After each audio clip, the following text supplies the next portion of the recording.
हम लक्ष्मी चौधरी यहाँ सब मिथिलावासी के प्रणाम करे छी। आई हम एक चैतावर गावे जा रहल छी। गीत नीक लागत ते गीत के शेयर करब और अहाँ सब गोटे कमेंट में लिख सकै छी जे अहाँ सब गोटे के केहन तरह गीत चाही। धन्यवाद।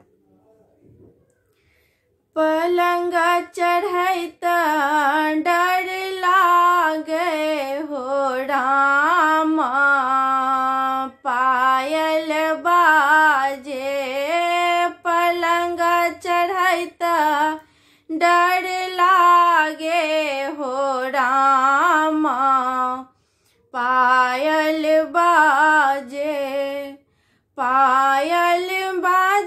रामा, पायल बाजे रामा, पायल बाजे पलंग चढ़ैत डर लागे हो रामा, पायल बाजे पलंग चढ़ैत डर लागे हो रामा, पायल बाजे। धीरे धीरे चललहु पलंग पर, धीरे धीरे चललहु पलंग पर, सूतल पिया नहीं जागे हो रामा, पायल बाजे सूतल पिया नहीं जागे हो रामा, पायल बाजे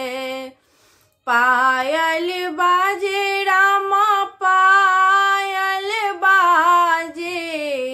पायल बाजे रामा, पायल बाजे पलंग चढ़ैत डर लागे हो रामा, पायल बाजे।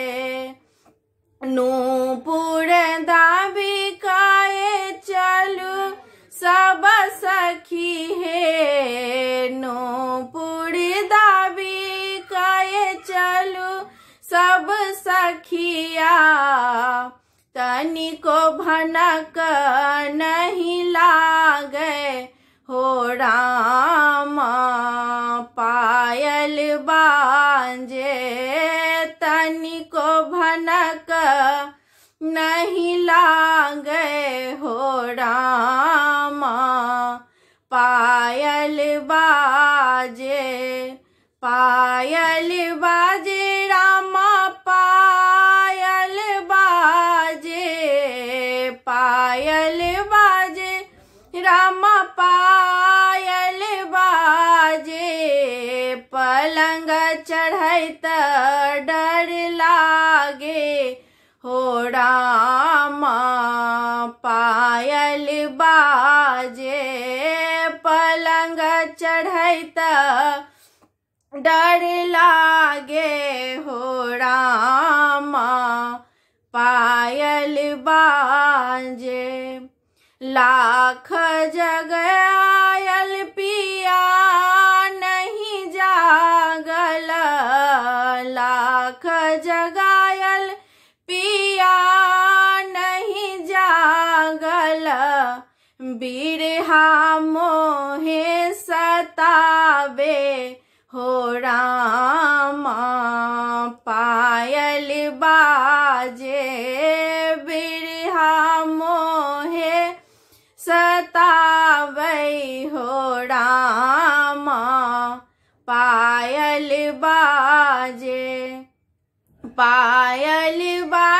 रामा,